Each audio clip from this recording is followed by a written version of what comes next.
Hello, Mark. This is Hellena. My student number is SO441012. The speech title is Paul Greenberg, The Four Fish Were Overeating, and What to Eat Instead. And I'm a freshman. So when I was a kid, this was my team. Laughter. I stunk at sports. I didn't like to play them. I didn't like to watch them. So this is what I did. I went fishing, and for all of my growing up, I fished on the shores of Connecticut. And these are the creatures that I saw on a regular basis. But after I grew up and went to college, and I came home in the early 90s, this is what I found. My team had shrunk. It was like literally having your roster devastated.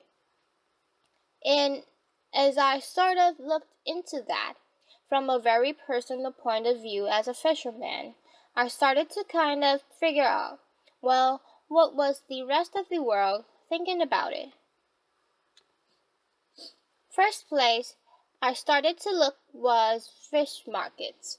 And when I went to fish markets, in spite of where I was, whether I was in North Carolina or Paris or London or wherever, I kept seeing this weirdly repeating trope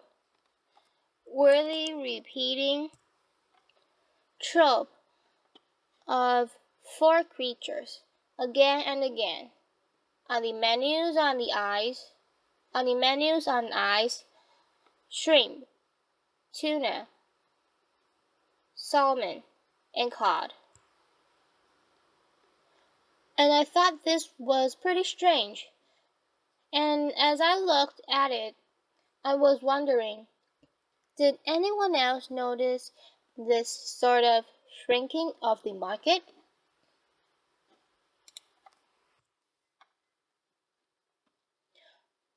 Well, when I looked into it, I realized that people didn't look at it as their team. Ordinary people, the way they looked at seafood was like this. It's not an unusual human characteristic to reduce the natural world down to a very few elements. We did it before 10,000 years ago when we came out of our caves. If you look at fire pits from 10,000 years ago, you'll see raccoons, you'll see, wolves, you'll see all kinds of different creatures. But if you telescope to the age of, 2,000 years ago, you'll see these were mammals: pigs, cows, sheep, and goats. It's true for birds, too. You look at the menus in New York City restaurants 150 years ago, 200 years ago. You'll see snipe, woodcock, grouse, dozens of ducks, dozens of geese. But telescope ahead to the age of modern animal husbandry, and you'll see four: turkeys, ducks, chicken, and geese. So it makes sense that we've headed in this direction. But how have we headed in this direction? Well, first, it's a very, very new problem. This is the way we've been fishing the ocean over the last 50 years. World War II was a tremendous incentive to arm ourselves in a war against fish. All of the technology that we perfected during World War II, sonar, lightweight polymers, all these things were redirected towards fish. And so you see this tremendous build-up in fishing capacity quadrupling in the course of time from the end of World War II to the present time. And right now, that means we're taking between 80 and 90 million metric tons out of the sea every year. That's the equivalent of the human weight of China taken out of the sea every year. And it's no coincidence that I use China as the example because China is now the largest fishing nation in the world. Well, that's only half the story. The other half of the story is this incredible boom in fish farming and aquaculture, which is now only in the last in the last year or two starting to exceed the amount of wild fish that we produce. So that if you add wild fish and farm fish together, you'll get the equivalent of two Chinas created from the ocean each and every year. And again, it's not a coincidence that I use China as the example, because China, in addition to being the biggest catcher of fish, is also the biggest farmer of fish. So let's look through at the four choices we're making right now. The first one, by far the most consumed seafood in America and in much of the West, is shrimp. Shrimp is as a wild product, is a terrible product. 5, 10, 15 pounds of wild fish are regularly killed to bring 1 pound of fish to the market. They're also incredibly fuel efficient to bring to the market. In a recent study that was produced out of Tallahassee University, it was found that dragging for shrimps is one of the most carbon-intensive ways of fishing that you can find. So you can farm them, and people do farm them, and they farm them a lot in this very area. Problem is, the place where you farm shrimps is in these wild habitats, in mangrove forest. Now look at those lovely roots coming down. Those are the things that hold soil together, protect coasts, create habitats for all sorts of young fish, young shrimp, all sorts of things that are important to this environment.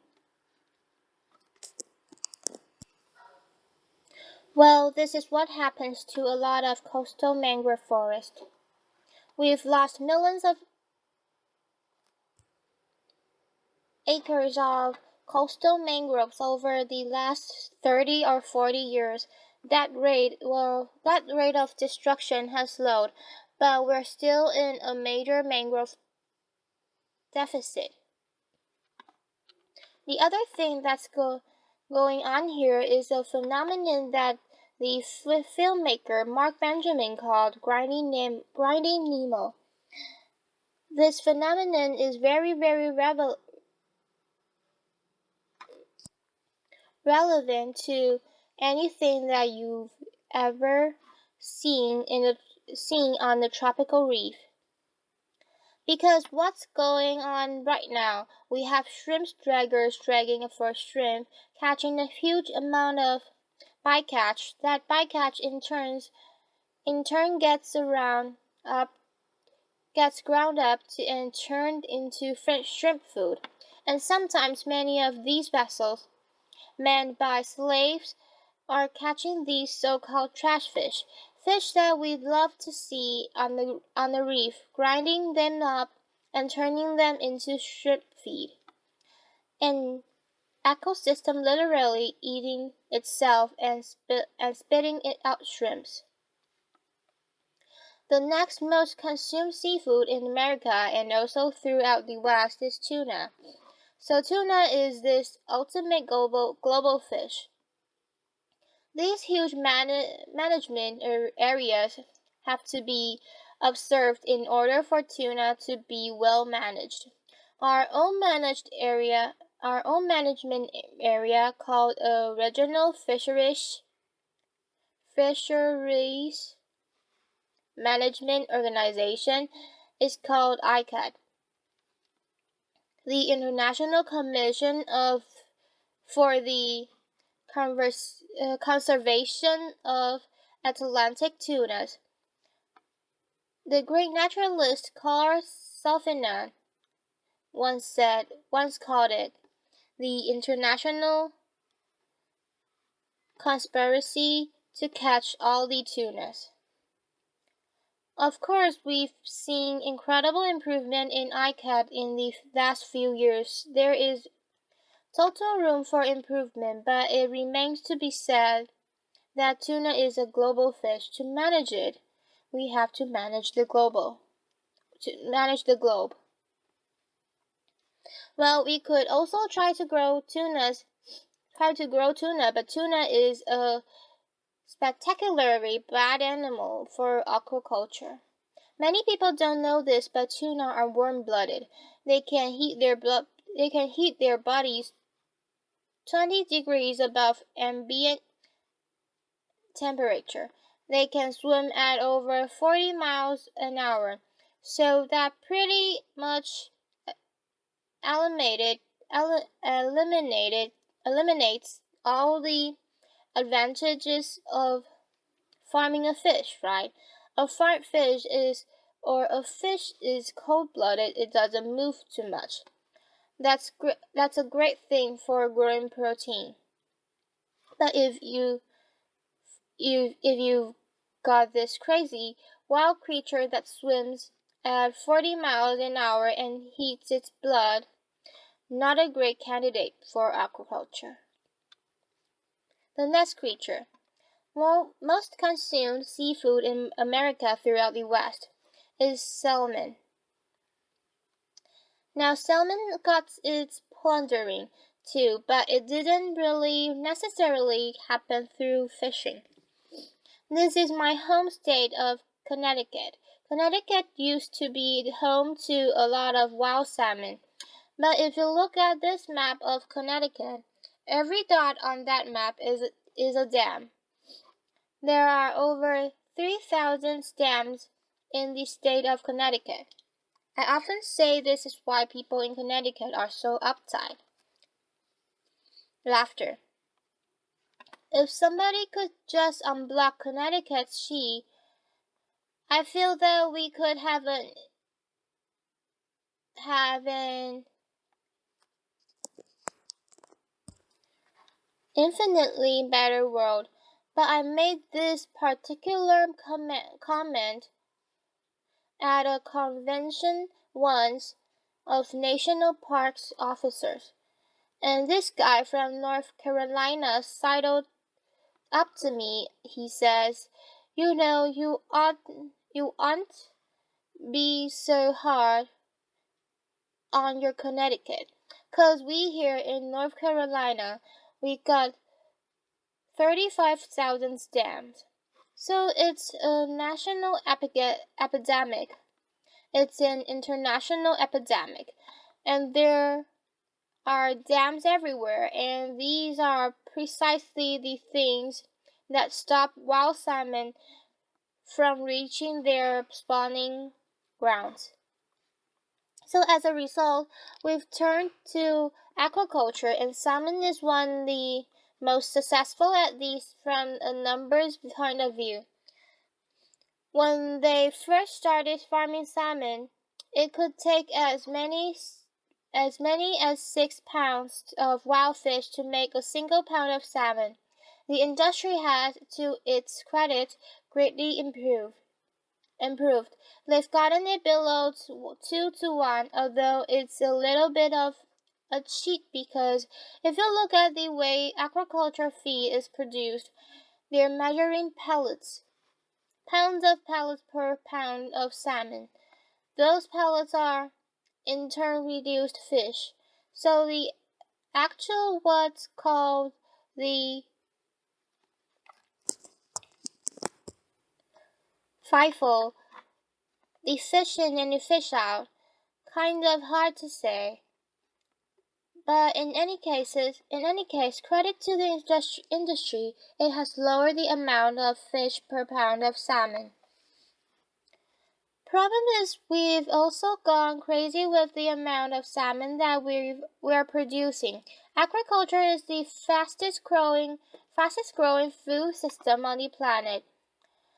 It's growing at something like 7% per year. And so even though we are doing desperate fish to bring it to the market, we're still killing a lot of little fish. And it's not just that we're feeding fish too, we're also feeding the chickens and pigs. We're also feeding fish to chickens and pigs. So we've got chickens and they are eating fish, but weirdly we also have fish that are eating chickens. Because the byproducts of chickens, feathers, blood, bone, get ground up and fed to fish.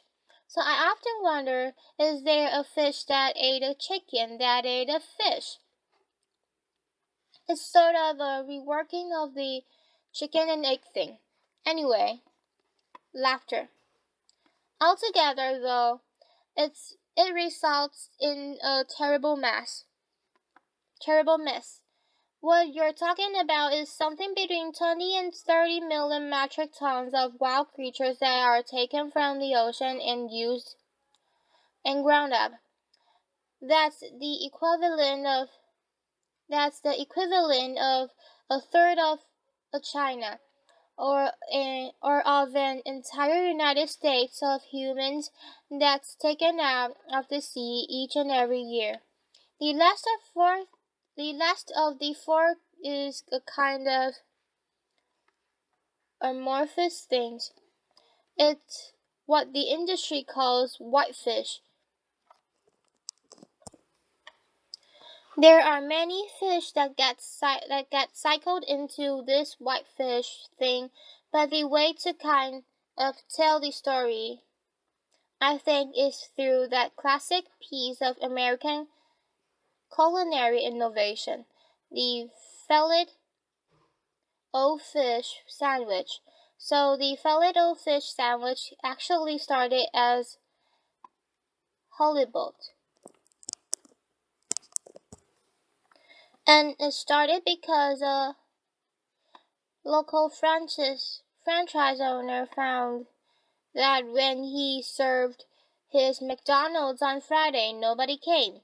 Because it was a Catholic community, they needed fish.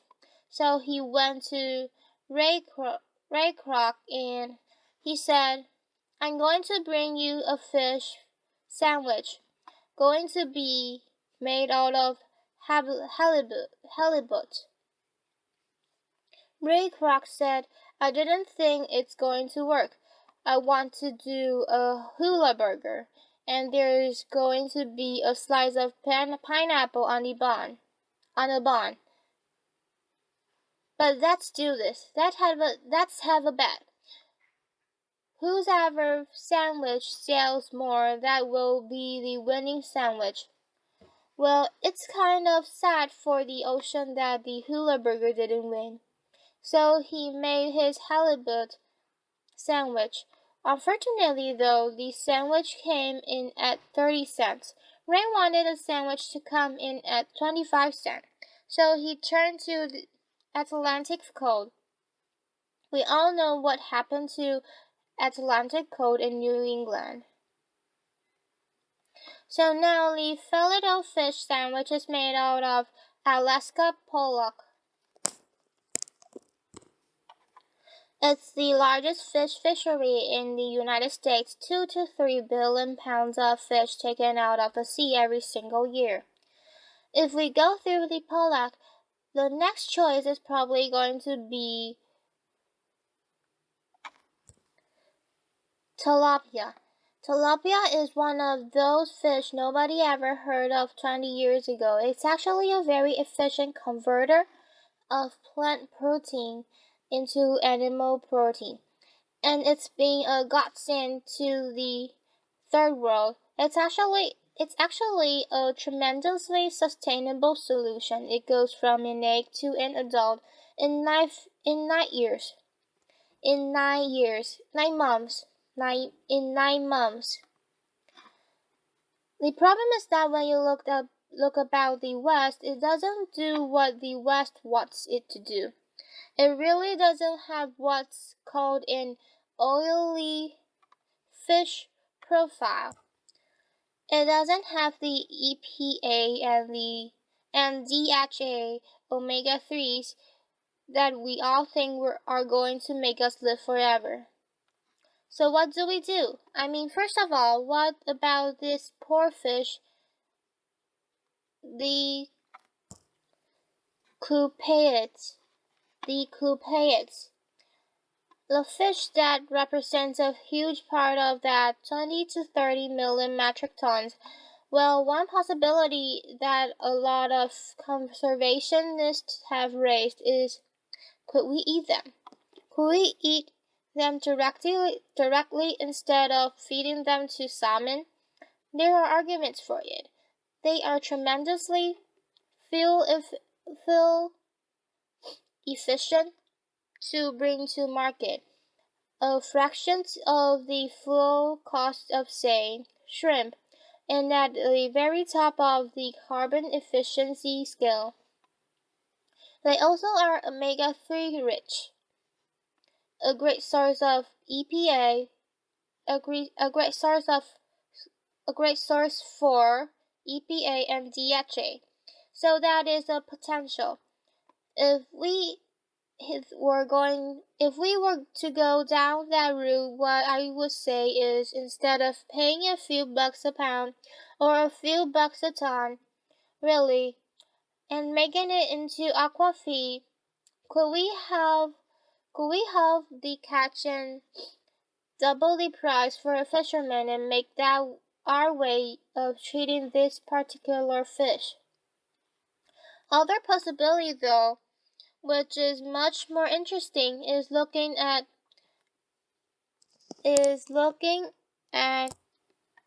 bivalves, particularly mussels.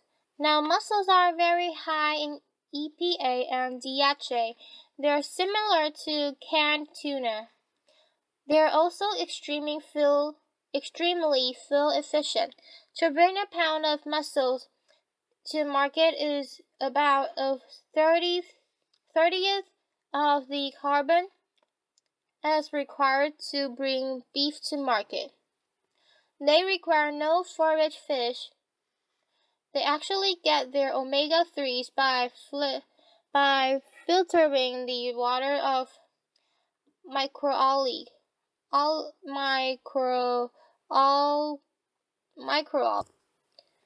Microalgae. Filtering the water of microalgae. In fact, that's where omega-3s come from. They don't come from fish. Microalgae make the omega-3s. They're only bioconcentrated in fish. Mussels and other bivalves do tremendous amounts of water filtration. A single mussel can filter dozens of gallons every single day. And this is incredibly important when we look at the world. Right now, nitrification, overuse of sulfates in our waterways are causing tremendous algal blooms. Over 400 new dead zones have been created in the last 20 years, tremendous source of marine life death. We also could look at not a fish at all. We could look at a vegetable. We could look at a seaweed, the kelps. All these different varieties of things that can be high in omega-3s, can be high in proteins, tremendously good things. They filter the water just like mussels do. And weirdly enough, it turns out that you can actually feed this to cows. Now, I'm not a big fan of cattle, but if you wanted to keep growing cattle in a time and place whenever water resources are limited, you are growing seaweed in the water. You don't have to water it. Major consideration. And the last fish is a question mark. We have the ability to create aquacultured fish that creates a net gain of marine protein for us. This creature would have to be vegetarian. It would have to be fast growing. It would have to be adaptable to a changing climate, and it would have to that have that oily fish profile, that EPA, DHA, omega-3 fatty acid profile that we're looking for. This exists kind of on paper. I have been reporting on these subjects for 15 years. Every time I do a news story, somebody tells me, we can do all that. We can do it. We've figured it out, all out. We can produce a fish that's a net gain of marine protein and have omega-3s. Great. It doesn't seem to be getting scaled up. It's time to scale this up. If we do, 30 million metric tons of seafood, a third of the world catch, stays in the water. So I guess what I'm saying is what we've been going with. We tend to go with our appetites rather than our minds. But if we went with this or some configurations of it, we might have a little more of this. Thank you. Applause.